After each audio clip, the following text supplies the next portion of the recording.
E un buongiorno a tutti, attenzione, ieri ci sono state delle polemiche non tanto sulla barzelletta che uno può dire piace o non piace, no, mi hanno scritto Galantini, hai sbagliato data, cioè invece di dire 17 ho detto 16, pensate uno dove va a vedere. E quindi questo non diciamo anche chi l'ha detta, quindi ieri era 17, oggi invece è martedì 18 perché gli amici Martedì 18.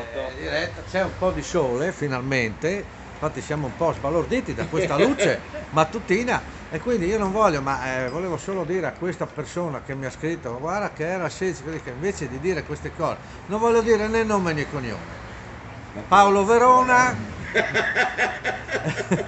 è un amico qua del bar, è alto 2,2 m e lavora per, cosa ha detto, Udinsi. Diamoci una mano. Udinsi che da una mano va col furgone attrezzato a prendere i ragazzi disabili, li porta a far visite eccetera eccetera. Quindi bravo Paolo Verona, che poi era anche alle scuole con me, era gigante quella volta e adesso è gigante però coi capelli color neve, cioè grigio, se vecchio, insomma. Allora, quindi le dedichiamo la barzelletta, visto che è Paolo, visto che lui è grande, Benissimo. noi le dedichiamo una barzelletta Per un grano. sul nanetto.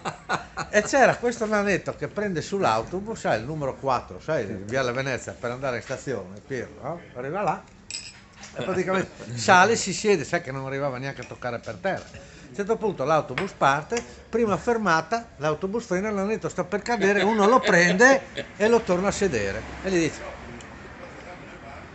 riparte l'autobus, arriva all'altra fermata, frena, il nanetto sta per cadere, uno lo prende e lo torna a sedere. Arriva quasi, insomma, un'altra terza fermata, il nanetto sta per cadere, questo qua lo prende, lo torna a sedere, dice, senti, giovane, era un nanetto giovane, non è che posso stare qua a vedere di te a ogni fermata, no? Quando frena l'auto, tieniti duro sul sedile davanti a lui, lo guarda e le fa. Allora, io mi terrei anche duro, però tu non rompermi più le palle che è la terza volta che devo smontare dall'auto. È arrivato tardi, è la barzellettina delle 7:20. Questa, Quindi noi vi salutiamo. Avete visto una novità? Non c'è il titolare. Siamo un po' preoccupati, abbiamo telefonato, metti che abbia il Covid? No, l'ha già avuto. No, è a casa e c'è Sabrina che poi è meglio, molto meglio. Va bene, un saluto dalle tre sorelle, apertura primaverile perché a maggio col Giubbotin. Un saluto vergognosissimo, ecco Sabrina saluta, che è molto meglio di Marco. Un saluto vergognosissimo, ciao. Ciao.